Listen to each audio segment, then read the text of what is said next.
Yahweh bless you. My name is Aaron Cunningham. I'll be doing tonight's teaching. And before we get started, we'll be obedient to 1 Corinthians chapter 13 by speaking in tongues and interpreting or prophesying. So if anybody... Tim, would you open the word? Mm-hmm.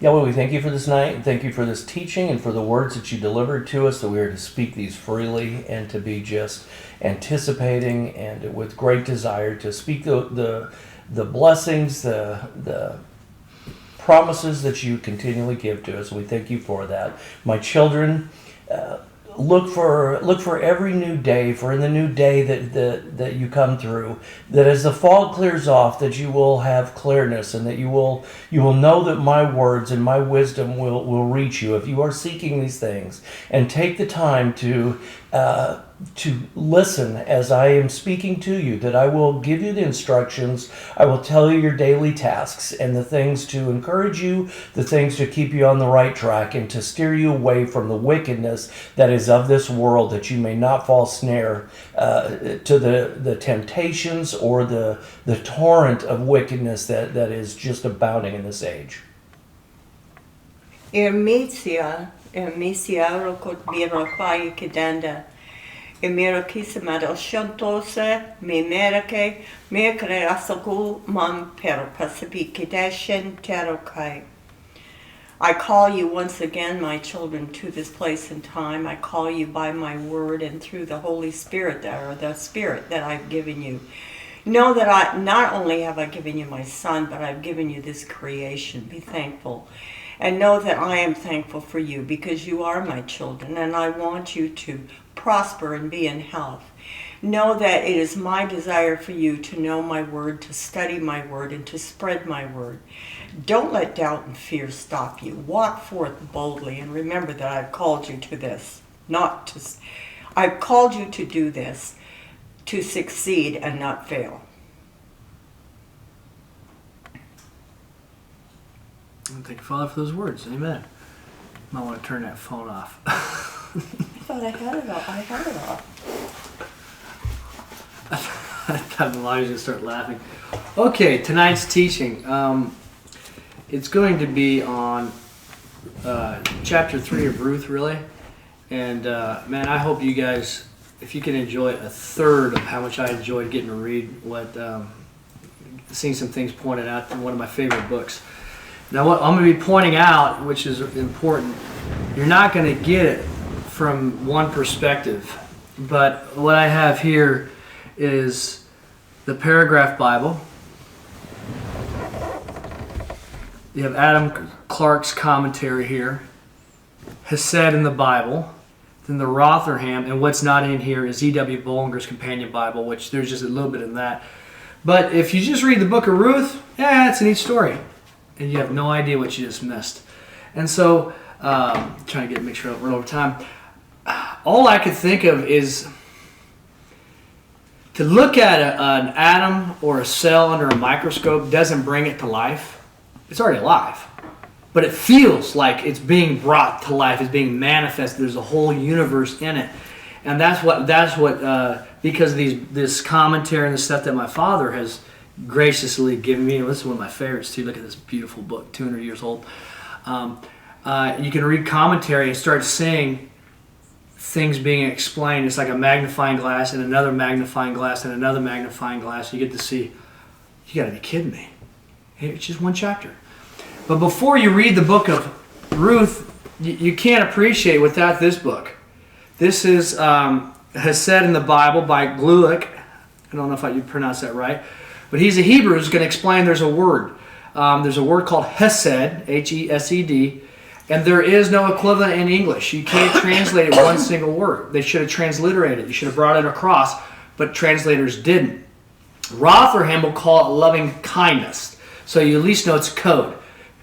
So every time you see loving kindness, it is the word Hesed. So when we're reading, say Hesed. Interesting, also, E.W. Bollinger, when he looks at Hesed in Ruth, he calls it, guess what? Loving kindness. I thought that was kind of interesting because these are completely different people, but it's not loving kindness. here is some notes what this word hesed is. And you're not going to know it if you read the Bible, because if you read in the King James, it's going to say mercy, kindness, loving kindness. But that's not what King David was praying when he was talking about Yahweh's kindness, from loving kindness. What's he talking about? Being kind? It's the word hesed. So I'm just going to breeze through here quickly on some of the highlights of what this word means. If I guess before I start reading this, it is an obligatory covenant. That means because I've done this, you have to do that. And as long as I do this, you have to do that. And as long as you do this, I have to do that. Marriage is supposed to be that. Marriage is not supposed to be taking somebody hostage. You made a covenant. You're in it. No. You're supposed to be, it has said, it's an obligatory covenant. You're obligated. It's your duty. So one of the words for hesed is duty. On page 40, it's going to say it's your duty to do this thing. So when David or somebody starts calling on the loving kindness, he's saying this is your duty. You have to do this. It's reciprocity, an obligatory loyalty characteristic of hesed. Let me see here. Whoever does not act in accordance with hesed was expelled from the family or alliance. That's on page 46. So if you're not doing what hesed is, here's what Yahweh will say. Deuteronomy 28 says, if you do this, you will receive this. So if you're obedient to the Deuteronomy 28 is the blessings, obviously not the cursings. If you're obedient, you can get on your knees and in a respectful way say, Yahweh, I am do this. I did what you said. You told me to do this, and I'm standing here in faith. And George Mueller would do that. He would get on his knees and at times of possible doubt, and he would confess, I have done everything you told me to do. I did this, I did this, I did this, I did this, as if he was presenting it to a court. And George Mueller, at least what I took from that book, was he would say, and by presenting what he had did, his faith would level back up. Because also it says with hesed is one, it is mutually obligatory. Let me see here. It says in 58, it's going to say mercy. It's going to say, I desire mercy. No. Yahweh desires hesed. I owe my mother, even if she wasn't my mother. Honor your mother and your father. But what she has done in my life, you owe her. Aaron, you owe her. What if she's a creep now? Yahweh goes, I don't forget what she did. That is hesed. And if I am not paying her back at least what she did, then Yahweh goes, you don't expect any hesed from me. So when it says that Yahweh does not want sacrifice, he wants hesed. Let's see, Proverbs 31. A woman, a woman of valor, not virtue, in today's understanding, it should be hesed is on her lips. In everyday life, hesed was a reciprocal, conductive. Let me see here. Between relationships, masters and a servant, he's always there for me. See here. Then here's another, and this is going to go into Ruth, but it's a specific word. If you do this, Yahweh has to do this. Okay. If Ruth had not, so this is neat because this was written, my notes from this book before this teaching. If Ruth had not practiced hesed with her dead husband, how could she have expected hesed from Yahweh? So the story of Ruth is her hesed to her dead husband. That's the thing. And you're going to miss it otherwise. And some of these things, you'll be reading it, and as I was reading some of these notes by Adam Clark, my heart rate's going up. I'm going, oh my goodness, look what's going on here. But you'll miss it if you don't understand it. What is this woman doing in the book of Ruth? The book of Ruth is going to be her hesed to the dead husband. Is her dead husband alive?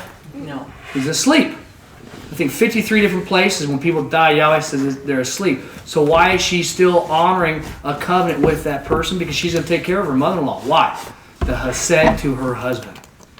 Here's what this thing is. And when Yahweh sees Ruth practicing that hesed, we're going to get to find what's going to happen to Ruth. You want to talk about a pretty woman type thing. It's incredible. But hesed in the Bible, you will not get that from this teaching. You have to read this. E.W. Bollinger, here's some really neat things about E.W. Bollinger. And it's not just E.W. Bollinger, but a lot of it came from this. the time period, and so this teaching is really for anybody who's read the book of Ruth. If you haven't read the book of Ruth, you got to read it, then watch this. What's the time period? Because a lot of times you're reading, and it looks like it's right there. You know, actually, I was reading this with Adam Clark, or I think it was Edersheim, and he was saying that the 10 plagues of Egypt lasted over 10 months. I don't know if that's true, but if it lasted over 10 months, it's a lot. It's not. I used to read it, think it happened over and over and over and over again. But anyways, the time period that we're going to be looking at is from the Passover unto Pentecost. That's the time period. Okay? How many days is Pentecost after Passover? 90. What's a pentagram have? Pentagrams have 5. Pentecost means 50. Pentecost is Greek. It's not Pentecost. I wrote it down here, but I forgot. It's a Pekash. It's Strong's number H6453, or Pesah. And Passover is called Shavat. So it's a time period from Shavat to Pesah. A Passover. Let's see here. Oh, and then here's some other things about it, because we're going to see in Ruth chapter 1 verse 22. See, Yahweh puts these little hints in there. You're not going to get it. But in Ruth chapter 1 verse 22, it says it was at barley harvest. E.W. Bollinger is going to say that means it was Passover. So he's going to say right there. And then the other time period is going to show later on at the very end when the story starts really steaming up, if you will. It looks like it happened real soon. Now, this is before Pentecost. So how long was that taken? It's 50 days. And how do we know that was Pentecost? E.W. Bollinger is going to point this out, because it's the beginning of the wheat harvest. And then when you find out what's going to really happen in the story, it's going to make sense. This is happening in Yahweh's feasts. How many feasts? Months is that? It's 50 days. Between Passover and Pentecost? Yeah. It's 50 days. So Sign. yeah, so it's 50 days. So it's going to be a 50-day period. Let's see. Okay, we did his said in the Bible, and also something that's really important is Ruth is what you call a proselyte. So Ruth is not like a Gentile, and we're going to find out that Ruth is going to become a Hebrew. And in the story, had Ruth been a man, she would have been circumcised. And so she wasn't circumcised, so she's going to become a Hebrew, and she's going to back it up. So we turn to the book of Ruth. Oh, also, Ruth is Strong's number H7327. And I'm getting these pronunciations from the Blue Letter Bible. But it would be pronounced Ruwth, like Ruth. I can't quite do that one very well, but Ruth. Interesting thing for this year, just give you a time period. Let's see here. The Festival of Weeks, I have it down, April 19th to 27th would have been Pentecost, or it was Passover. So it was around April, May. It was kind of an idea, at least in 2019. Page 285.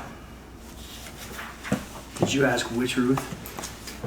Second Ruth. Second book of Ruth. Okay, that's it. 285. E.W. Bollinger is going to say this is about 1326 BC. When was Moses' time period? Columbus sailed the ocean blue. 1492. Moses left Egypt 1491. Or went back to 1491. And King David, which is kind of, I'm not quite sure this timeline, because King David was right around 1000. Okay, so this is happening approximately 300 years before King David. We'll turn to chapter 2. So what happened is in the beginning of chapter 1, Ruth, mother-in-law, or actually Elimelech, which means El is my king, and his wife Ruth went to Moab. and with their 2 sons, and her 2 sons and her husband all died. And it is believed from the commentary that the reason why they went to Moab was because of famine in Bethlehem in the area. These guys are Bethlehemites. They're from, so I forgot to say, it's also happening in Bethlehem. When I guess the first usage of Hesed in it is chapter 1, verse 8. Naomi then said Naomi to her 2 daughters-in-law, "Go, return each one to your own house, your mother. Yahweh deal with you in Hesed, as ye have dealt with the dead and with me." And she's going to tell her daughter-in-laws to go back to your home, get married, get taken care, go back to the land you came from, get married, have families, whatever, restart your life. And Ruth's going to say, "I'm not going." She goes, "Were you," in verse 16, and Ruth said, "Do not urge me to leave thee, to go back from following thee. For whether thou goest, I will go, and whether thou lodgest, I will lodge. Thy people shall be my people, and thy Elohim my Elohim." And Adam Clark and the Paragraph Bible, I believe, are going to say this means she's becoming a proselyte. When she says, "Your God is my God," why is she doing this? Is this because she loved Naomi?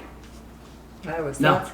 It's her Hesed to her dead husband. She owes her dead husband, and to take care of her mother-in-law. So here's this woman. What kind of woman is this? Wonderful. Because if you don't know about the word Hesed, why is she going with her mother-in-law? I don't know. Maybe they're really good friends. Maybe she's a good cook. Maybe she had a bad home life. That's not what y'all can explain. No, it's because of the Hesed to her dead husband. I owe it to you. So they go to Bethlehem, which is chapter 2. If somebody would read, actually we're going to read all of chapter 2. If somebody would read that. Mom, would you? Now Naomi had an acquaintance of her husband's, a man of great integrity, of the family of Elimelech, whose name was Boaz. And Ruth the Moabitess aid unto Naomi. What? Oh, said. I don't have an S in there. I apologize. "Let me go, I pray thee, to the field and glean ears of corn after him in whose eyes I may find favor. And she said to her, Go, my daughter. So she went her way and came and gleaned in the field after the reapers. And it happened to her to light upon the portion of the field land belonging to Boaz, who was of the family of Elimelech. And lo, Boaz coming from Bethlehem said to his reapers, Yahweh be with you. And they said to him, Yahweh bless thee. Then said Boaz to his young man that was set over the reapers, Whose is this maiden?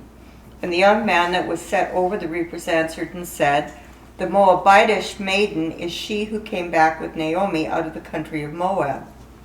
And she said, Let me glean, I pray thee, and gather among the sheaves after the reapers. So she came in and hath continued from that time all morning until just now, and hath not rested in the house even for a little. And Boaz said unto Ruth, Hearest thou not, my daughter?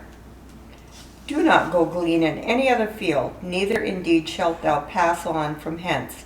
But here shalt thou keep fast by my maidens. Thine eyes be on the field which they shall reap, and go thou after them. Have I not commanded the young men that they touch thee not? And when thou art athirst, then go unto the vessels and drink of what the young men shall draw. Then she fell upon her face and bowed herself to the ground and said unto him, Wherefore have I found favor in thine eyes, that thou shouldest take notice of me, seeing that I am a stranger? And Boaz answered and said to her, It hath been told me all that thou hast done unto thy mother-in-law since the death of thy husband, and how thou hast left thy father and mother and the land of thy nativity, and come unto a people whom thou knowest not aforetime. Yahweh recompense thy deed, and let thy reward be full from Yahweh, the Elohim of Israel, unto whom thou hast come to take refuge under his wings. And she said, Let me find favor in thine eyes, my Lord, for that thou hast comforted me, and for that thou hast spoken unto the heart of thy handmaid, though I be not as one of thine own handmaids. And Boaz said to her at mealtime, Draw nigh hither and eat of the bread. So I gotta you pause there for a second. Yahweh would say that during harvest, if somebody was like a vagrant, if they were a widow, if they were impoverished, that they could walk in the fields, and I'm not going to say this exactly right, but the stuff that gets dropped and left behind, they get to keep it. They had to go out and pick it up. They weren't panhandles on the corner of the street begging for stuff. But widows, they could come in, they could clean things up. And I think it was like in the corner, you weren't supposed to reap in the corners of the field, and this is where the widows and the orphans and the destitute could come pick things up. Boaz sees a girl coming in and goes, "Who's the girl?" And Adam Clark and the Paragraph Bible, they both believe that she was very, very, very beautiful. She would have been easy to recognize. And they see her. What is she doing? Why is she out gleaning in the fields, people? Because of her husband. Where's her mother-in-law? She's out there. She's going to feed her mother-in-law. I don't know why Naomi's not out there, but she's not. Here she is. And why is she taking care of Naomi? Because of the Hesed for her new God and for her dead husband. And then what's neat is we find out Elimelech is a very great man of integrity. Okay? And what does he do is he sees what she does, and what does he do? He's going to invite her in. He's going to say, I have heard what you have done, how you left everything. Why did she do it? Because you're Hesed. You're going to go, man, if anything, how refreshing would this have been? Because the famine's over in Bethlehem, because all the commentaries talking about they probably turned to foreign gods. Again, this is in and out of the book of Judges, in and out of poverty. And here's this woman being, what a great leader she is. And then you're going to get to see what kind of man Boaz is. He's going to say, not only can you glean here, and also in the notes, they're going to say that they would have set up a temporary tent. It's going to say a house. It would have been for the gleaners to come in. You could eat, take a rest, get in the shade. And he's going to say, let her come in here, get drinks and everything else. She's going to give her red carpet treatment. Why? Because of her Hesed for her dead husband. And actually what she's doing, guess what Israel's supposed to be doing? Israel's supposed to be doing what she's doing. She's doing it. She's a real deal. And that is actually Boaz has said to Yahweh. And sometimes you're out there doing the right thing and it looks like nobody's noticing, right? And you're going to see how thankful later on, especially at the resurrection, Boaz and Naomi and Ruth are going to be because of their Hesed. Yahweh watches people who keep the Hesed. Okay, you can go back and keep reading. And Boaz said to her at mealtime, "Draw nigh hither and eat of the bread, and dip thy morsel in the vinegar." So she sat beside the reapers, and there was reached to her parched corn, and she did eat and was satisfied, and left thereof remaining. And when she rose up to glean, Boaz commanded his young men, saying, "Even between the sheaves let her glean, and reproach her not. Yea, moreover, draw out for her from the bundles, and leave behind, that she may glean it, and rebuke her not." He's saying, let her get even more than she's under the Levitical law. We're supposed to let her feed. He's going to go start dropping some stuff, guys. Drop some more stuff. Okay, so they're like, all right. Somebody else. Tim, would you read? I will. 17. So she gleaned in the field until the evening, and beat out that which had gleaned, and there was about an ephah of barley, and took it up, and came unto the city. And when her mother-in-law had seen what she had gleaned, she brought forth and gave her what had been left remaining. After that she was satisfied. And her mother-in-law said to her, "In what place hast thou gleaned today? And where hast thou wrought?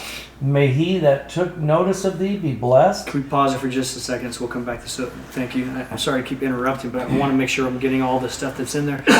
They're going to say that Naomi, when she came back in town, they believe that she was a very highly esteemed person when she left. Her and her husband, they left, they had a lot of stuff. Now they're coming back because they have nothing. And now they're being forced to glean. Okay? Later on, I don't have the measures of the here, but later on, she's going to get some more. When it says corn just means grain. But Boaz is going to give her some, and we're going to be like, I don't know what that means. Well, it could be up to 6.5 gallons of grain, depending on the measurement. And so even I think it's the Paragraph Bible, no, Adam Clark's going to say that what the Hebrew traditions believe that Yahweh had to give her strength to carry all this grain back. So here she goes out, and here maybe Naomi was crippled. I don't know why she wasn't out there working too. But she comes back with all this grain going, "Jackpot, look what I got. How did you get this?" And so I think I stopped you at so she. Okay, so 19b. Yeah. So she told her mother-in-law with whom she had wrought, and said, "The name of the man with whom I wrought today is Boaz." Then said Naomi to her daughter-in-law, Blessed be thou of Yahweh, who hath not left of his Hesed to the living and to the dead. And Naomi said to her, Near to us is this man, of our own kinsmen is he. And Ruth the Moabitess said, Yea, for he said unto me, By my young men shalt thou keep fast until they have ended all my harvest. And Naomi said unto Ruth her daughter-in-law, Good is it for my daughter that thou go forth with thy maidens, and that they may meet thee not in any other field. So she kept fast of the maidens of Boaz to glean until the end of the barley harvest and the wheat harvest, and dwelt with her mother-in-law. I'm gonna pause there. So thank you. This is a time period of 50 days. You would know that, right? Right. So E.W. Bullinger say at the beginning in chapter 1, verse 22, it was the beginning of barley harvest, which was Passover. And now it is the end of barley harvest and the beginning of the wheat harvest, which is Shavat or Pentecost, but it'd be Shavat. So 50 days of gleaning, 50 days of working, 50 days of a relationship possibly kindling. What kind of woman this is? We're going to get the... so would somebody read 1 through 7? Then Naomi, her mother-in-law, said unto her, My daughter, shall I not seek for thee a place to rest, in which it may be well with thee? Now therefore is not Boaz of our kindred, with whose maidens thou hast been? Lo, he is winnowing the barley threshing floor tonight. Thou wilt therefore bathe thee and anoint thee, and put thine apparel upon thee, and go down to the threshing floor. Do not make thyself known to the man until he have done eating and drinking. And it shall be, when he lieth down, that thou shalt mark the place where he doth lie. You shall go in, turn aside, and covering his feet, and lay thee down. And he will tell thee what thou shalt do. And she said unto her, All that thou sayest will I do. So she went down to the threshing floor, and did according to all that her mother-in-law hath commanded her. You know, pause right there. What's this all about? What's going on here? This is going to be from Adam Clark commentary. So they're going to talk about the living and the dead. Remember the dead. Naomi just said, Yahweh said, this is a kindred. He is a kindred, and he's going to also be called a redeemer. Do you know who else was called a redeemer? One of the first usages of redeeming was Yahweh redeeming Israel from Egypt. Here Yahweh comes in and rescues them. Is going to redeem them. Did they deserve it? No. It was Yahweh said to Abraham and probably Noah and some others also. Like, wow, that's kind of neat.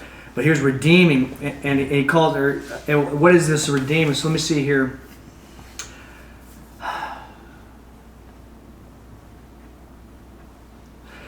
So here's Adam Clarkson. We talk about the word for redeeming is Goel, Goel.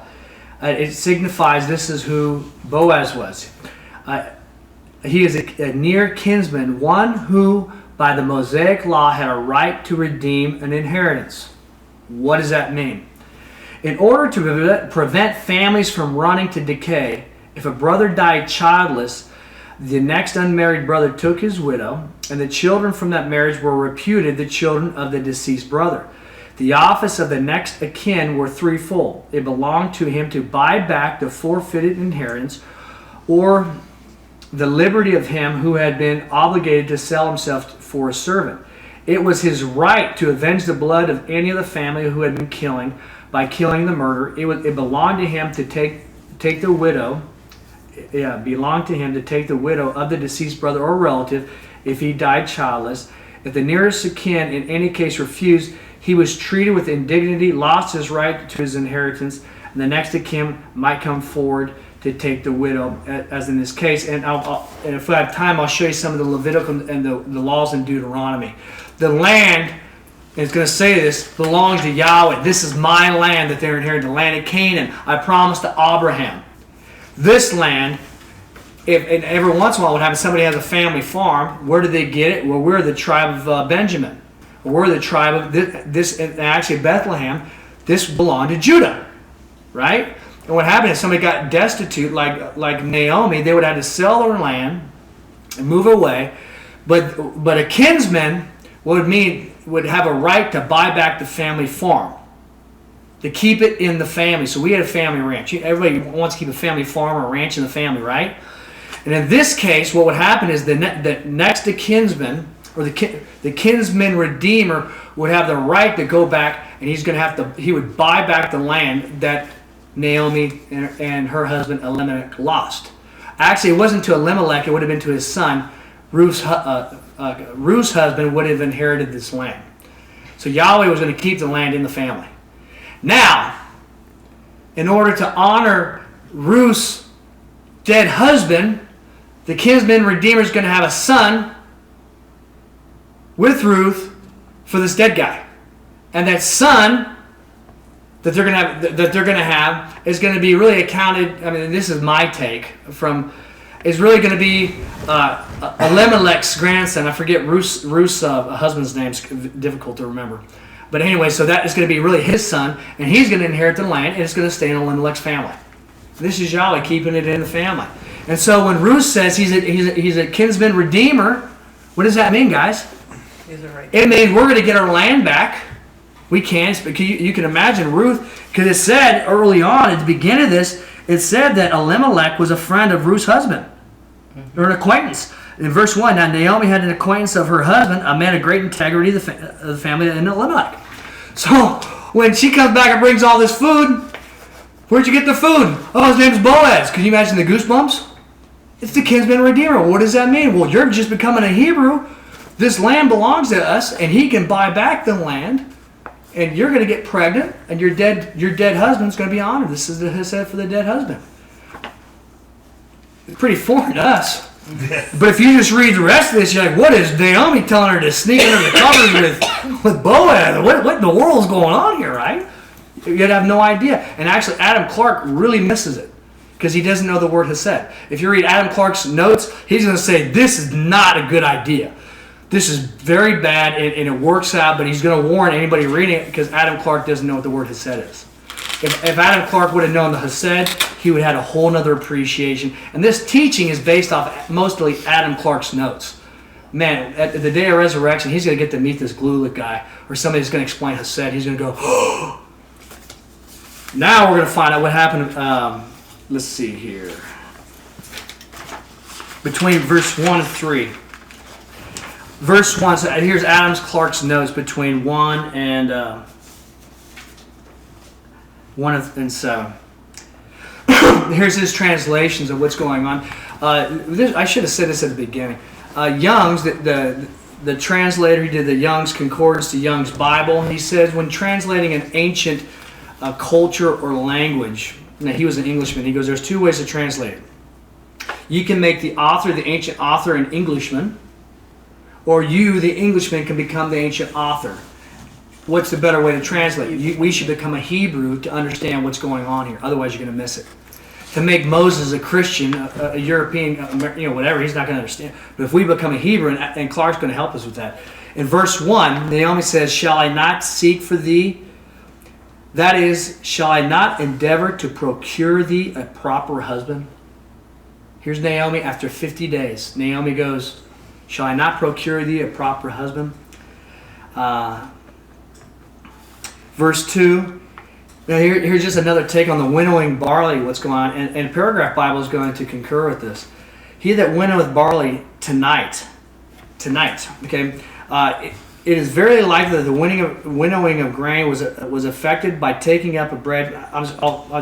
What they would do is they would take the grain and they'd throw it up in the air and the wind would blow it. Well, what's interesting about this is they're going to say in this area, they would do it at night after they harvested all day, because he said that the breeze from the sea was in the evenings. I'm so sorry. That's 2 strikes. One more, you get voted off the island, I think, right, guys? But anyways, and they're going to say this is going to be happening in the evening too. But it almost makes me think about Gideon too. Gideon was threshing stuff too when the angels showed up. If it was at night, it's a whole other story. If somebody shows up, mighty man of valor, where did you come from? If it was at night, and I didn't say that there. Verse 3.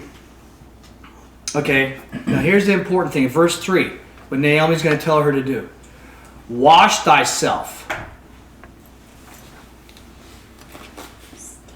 She made Ruth, so there's Adam Clark, she made Ruth put on her best dress, clothing, that Boaz might in the course of the day be more attracted by her person and be the better disposed to receive her as Naomi's wished. Here's a paragraph Bible. Going into all this, so here's a paragraph Bible is going to explain what's really going on here. We're going to become a Hebrew. Ruth was already virtually the wife of her late husband's near kinsman. She already was his wife, according to they're going to show Deuteronomy 25 verse 5. She already belonged to Boaz. They're married, not that we would say married. But they're going to go, hey, before you start reading what's going on here, according to Yahweh's law, according to the word, they're married. I mean, and he's got a duty. It's called Hesed. You got a duty here, man. And then Naomi seems not to have been aware, however, and so this would be the next part, Naomi seems not to have been aware that there was a kinsman nearer than Boaz. As far as she knew, the closest relative to her late son was Boaz. While his character is going to go on, let's see here. They go on, talk about the evening breeze and some of the other stuff about the clothing. Verse 6. Have we read verse 6 yet? No. Oh, yeah. She's in verse 6. Go down to the threshing floor. She's going to say, go down to the threshing floor. It's at nighttime. Remember where he lies down. Make a mental note. At night. So remember where he lies down. You're going to sneak on over there. You don't want to do this next to anybody else. Okay? Because you'll read some of these other notes. They're going to say when they would thresh all this wheat, this is a lot of money. They would say they would sleep next to the grain at night. This is what Boaz is doing. The young men are with him also. So she's going to sneak in. Here's a covert operation. I want you to uncover his feet, then sleep, crawl under the covers by his feet, then he'll tell you what to do. Get your best clothes on, bathe yourself with oil, get your wedding garment on. And you're like, whoa, what's going on at night here? Can you imagine her? She's out there gleaning. Hey, Joab. Yes, Boaz. Is Ruth wearing high heels? I thought she was. Okay. She's wearing a... Hey, do you smell it? Yeah, I smell it. Is that perfume? Yeah, this has been going for 50 days. Probably some sort of possible courtship. And here's what's going to happen here is in verse 6, paragraph Bible is going to say, these were nuptial preparations. The use of the oil after bathing is very important, especially in the hot climates. Verse 7. It's going to say the clothing, take your clothing and lay it over me. Rotherham's going to translate it correct, take thy wing. Take thy wing is a symbol of matrimonial perfection. She's going to propose marriage. Can you imagine that, Donna? Mm-hmm. Want you to get your best clothes on. There's going to be people there when you do this, by the way. You're going to sneak in, crawl under his covers. When he notices you, you say, will you marry me? Would that be a little tense? What would your heart rate be like? What if he said no? What if somebody else hears this? What else could happen? Could this go wrong? Yeah, it could go really bad. It's going to be backfire. All the rest of the stuff's going on here. Let's see here. So we stopped at 7. And actually what's more beautiful than will you marry me? Here's what Adam Clark says. When it says, take thy wing and cover of me, he's going to say, it literally means take me to wife. You are my kinsman redeemer. And you have a duty. But there's been a relationship. What kind of woman is this? What kind of man is this? And this is kind of in public at night. You're sneaked around at night. But somebody read verse 8. Wait, no, somebody read verse 7, and then I'll tell you when to stop. And when Boaz had eaten and drunk, and his heart was glad, He went in to lie down at the end of the heap of corn. Then came she in softly, and turned aside the covering of his feet, and laid her down. And it came to pass in the middle of the night that the man started up and turned, and lo, a woman lying at his feet. And he You pause there for a second.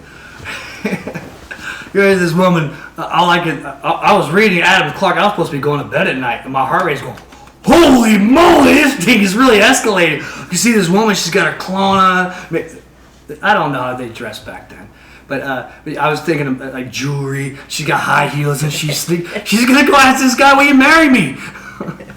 Why? Ruth told me to do this. This is how you Hebrews do this stuff. You guys are crazy. She's a Moabitess, or was.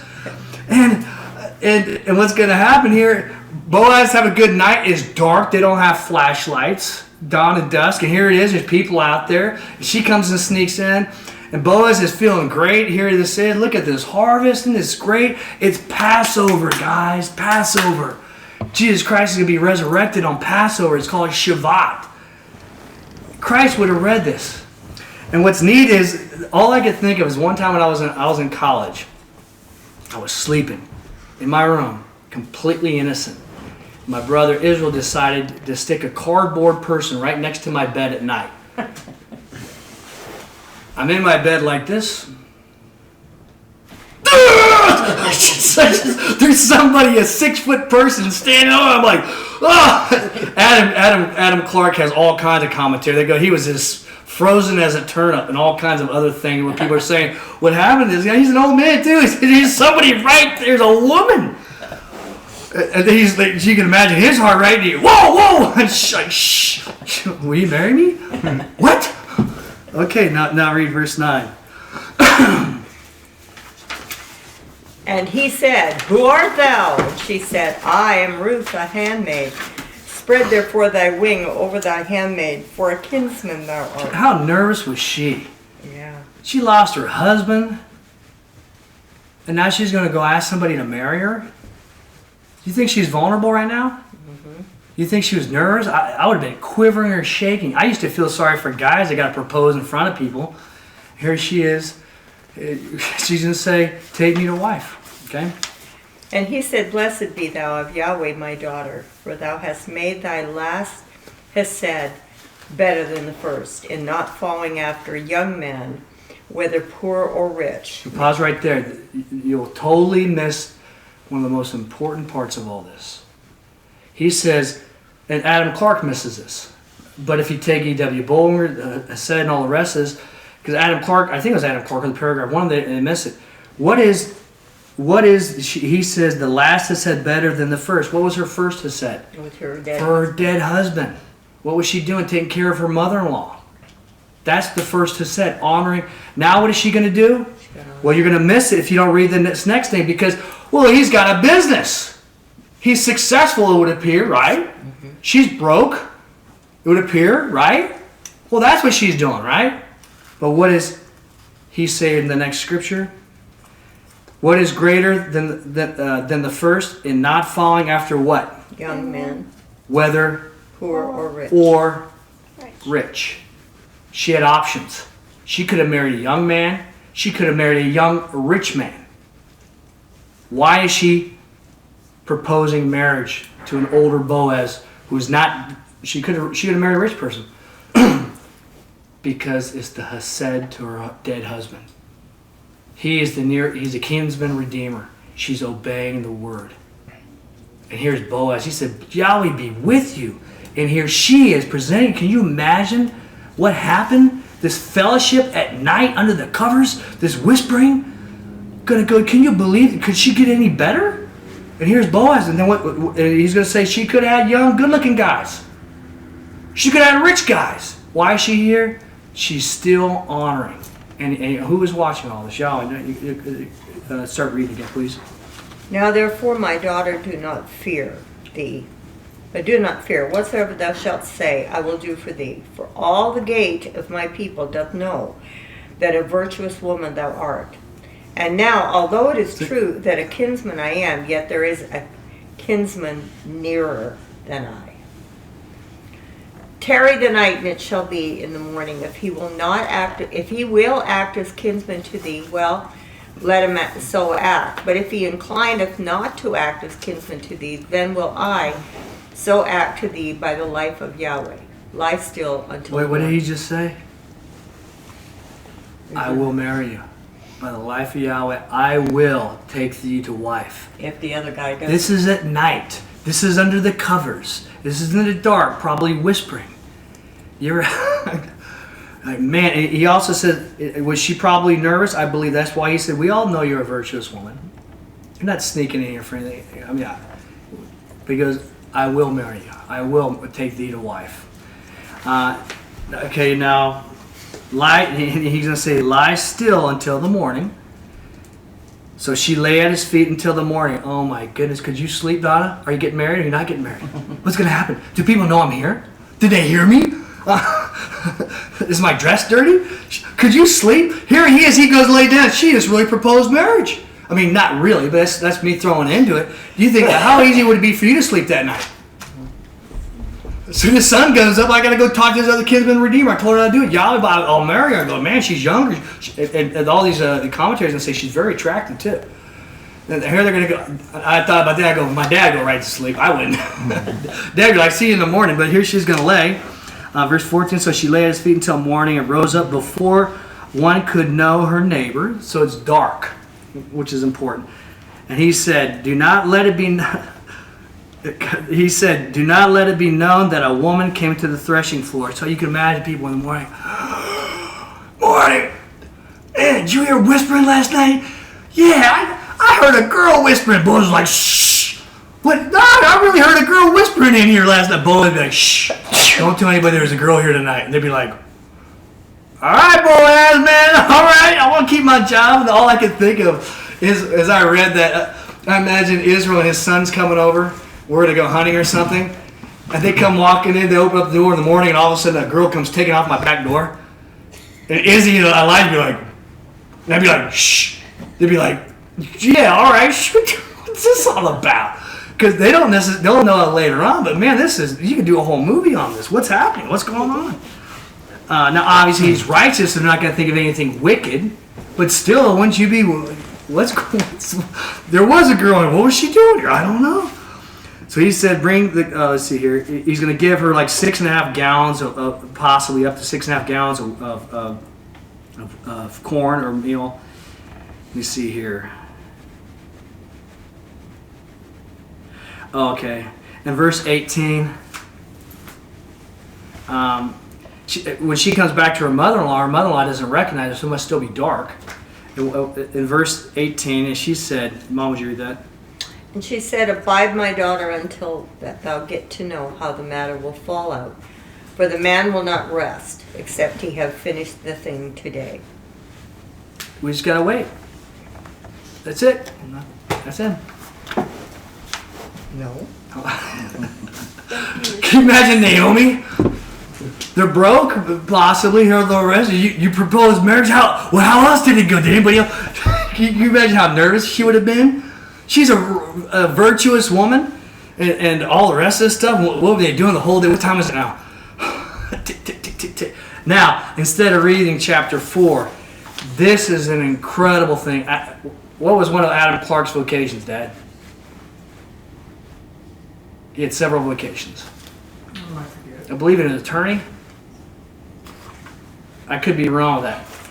But I believe one of his vocations was a possible attorney. But anyways, we're going to read chapter 4 of Ruth, which is really, really, really important. Actually, Mom's just going to read the commentary. What in the world's going on in chapter 4? So if you just read the highlighted, okay?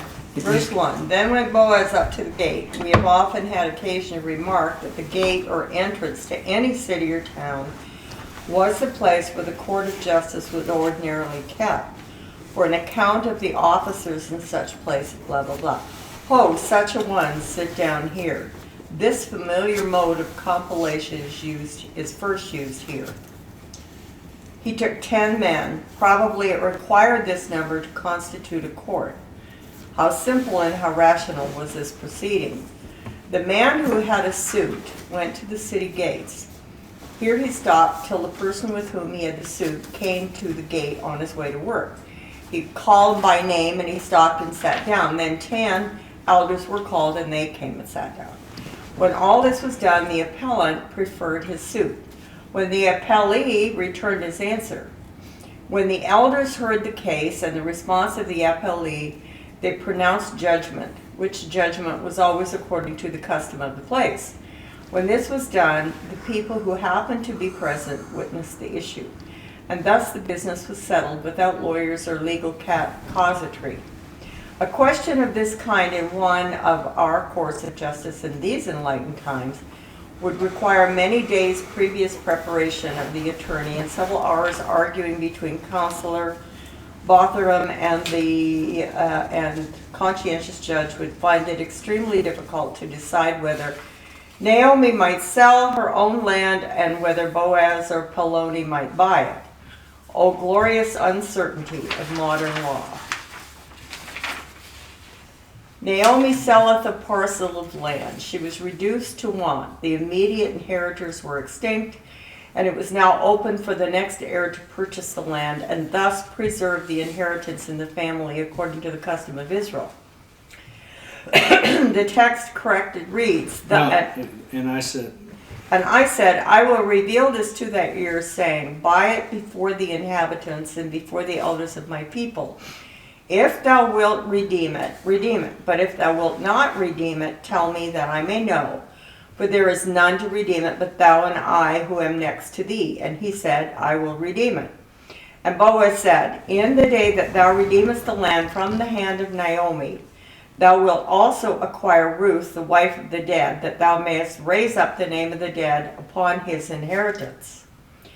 This is Boaz's statement of the case before the kinsmen and before the people and the elders. I will redeem it. I will pay down the money which it is worth. He knew not the following condition. Thou must buy it also of Ruth. More properly, thou wilt also acquire Ruth. Thou canst not get the land without taking the wife of the deceased, and then the children which thou mayest have shall be reputed the children of Mahlon, thy deceased kinsman. I cannot redeem it for myself. The Targum gives the proper sense of this passage. Pause there for a second. One of the explanations they believe why the kinsman redeemer would not have done it, there was a guy that's closer. He's explaining the legal thing that's happening here. He's also saying this is the way things should be happening. He's going, look, he goes, you would have went to the city gate, you would have waited for the guy that comes up, you would have said, hey, come sit over here, you would go get 10 elders, and then you would discuss, he calls it a suit, the issue.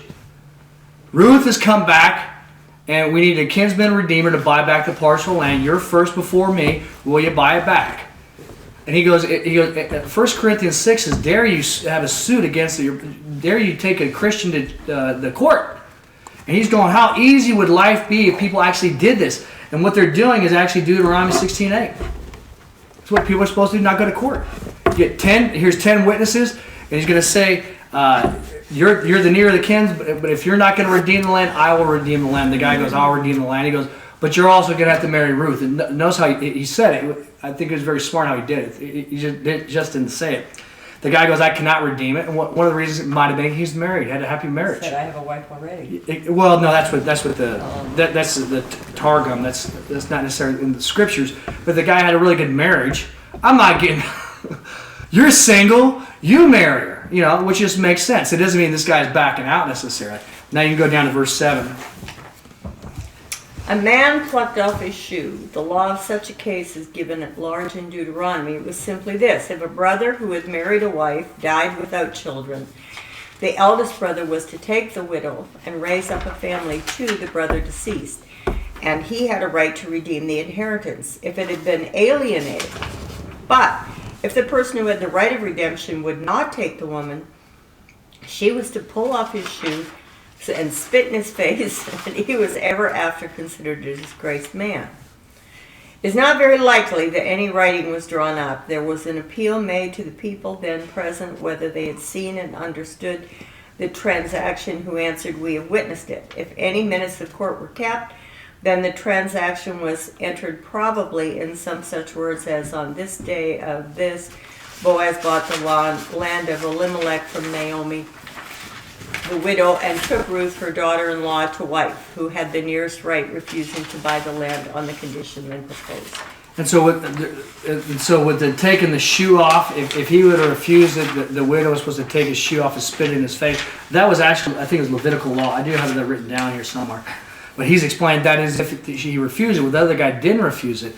But we're going to see that the guy that did agree to this in front of everybody, Boaz does take his shoe off. And they're going to agree in front of everybody. Now this is in this commentary. Actually, so you have these 10, chapter 4, verse 11. So here's the 10 witnesses watching this. Think about this. They're getting to see the Hesed being. Isn't that what a beautiful story? Here's this Naomi, and they're going to say Bethlehem was a very small village at this point too. And they're going to go, look what's happening. It's beautiful. And here's what they said, verse 11. Here's the 10 elders. Then said all the people who were in the gate, the elders, witness, Yahweh grant the woman who is coming into thy house, what a woman she is, to be as Rachel and as Leah, which to them did build the house of Israel. Do thou bravely then in Ephrathah, and proclaim thou a name of Bethlehem.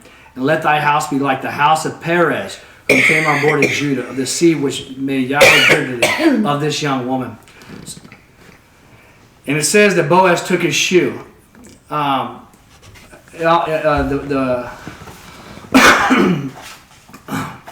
paragraph Bible, it has in here too, but we're running short on time. It's going to say, when Judah had a very unusual thing with Tamar, his daughter-in-law, what did she do to say they had an agreement? Anybody? Tamar. She says, give me your Shoe. staff. And I think a signet ring. And so if you did a covenant, if they didn't have paper documents, and they're going to say they had paper documents in Jeremiah's time, back then they didn't. You had witnesses, and they would say they had exchanged shoes until it was done. And so it doesn't say this. But so I heard other teachings saying that what you would do is if Austin and I came into a very serious covenant, we would exchange shoes until the contract was complete. And then that would have been a sign to saying, okay, there's also salt covenants and these other things. That doesn't necessarily say that. But what's neat is, can you imagine, you see this right here? Yeah. Yes. Can you imagine the adrenaline inside Boaz's heart after this goes through? He takes the sandal. What if he did put it on his foot? Most likely it wouldn't fit. But it'd be a reminder, you have a covenant. Can you imagine him walking back to find Naomi? And they're looking, where is he? They've been waiting all day. What do you mean? Where is this guy? Maybe he stopped for lunch. And could you imagine him walking down the street saying two different shoes? And then you say in verse 13, so Boaz took Ruth, and she became his wife. And they went into her, and Yahweh granted her conception. You got to see what they say about the child. And the child that they end up having is Obed, the father of Jesse, the father of King David. And it goes on to say, how beautiful is that? But you wouldn't, if you just read the book of Ruth, that was one of my favorite stories. But thanks to my dad giving me this commentary, we can become a Hebrew and start looking into these things. But it should really inspire all of us with Yahweh's Hesed. Healings, unanswered prayers. You go back to say, did you do this? You do this? Did you do this? Did you do this? You do this? Then I'm relying on your Hesed. Mm-hmm. King David would have done the same thing. And what does that mean to Yahweh? My son, every once in a while, he'll call me out on a promise. Now, I'm not Yahweh. Sometimes I'm a little loose with my promises, but he goes, you said this, you said this, you said this. And I'll go, you're right. And so we can do the same thing with Yahweh. Stand on all his promises. Not just hoping, not just waiting. But Father, we thank you for your word. We thank you for Adam Clark, for E.W. Bollinger. We thank you for Joseph Rotherham, and for the Paragraph Bible, for my dad getting all these things to us. And by the way, on the website, if you go to www.teliosministries.com, you scroll down to books at the bottom, you can download the Paragraph Bible. You want to do the Old Testament, if you want to look at Ruth, there's a New Testament also. You can do E.W. Bollinger's notes too, and you can get you can actually get the Rotherham, and he does all the work of these other commentary. He just does the work. He's going to put it, but anyways, it's all free. The Hesed book too. Yeah, the Hesed book's on there too. You can get a PDF. You can do a screenshot. And what I was going to do is, if anybody wants to just read these notes and combine, it's incredible. But Teleios Ministries is already there. Lord, we thank you for these words also, for the healing in Dad and Melania and Donna's life. Do not be fearful of the future, because if you're obedient, I'm obedient. I always keep my promises. And when it looks like there's long shots and when you feel lonely, strengthen yourself with your own mouth. Use your mouth like a row, like an oar, to row yourself in the direction of success. Because there is success and there is promises. But I want you to earn things. You need to prove some things. And sometimes I've done all that I can do, and I need you to start paddling as if it was a life. I can see somebody even right now that there's a river, and somebody's being washed down a river, and they're screaming for help, and somebody crawls out on a branch, and they're reaching out saying, I'm right here, but you got to come this way at least a little bit. You got to fight. So as Yahweh in Christ ask you, fight, fight, fight. As you do so, they'll honor you with their Hesed. Amen. Hallelujah.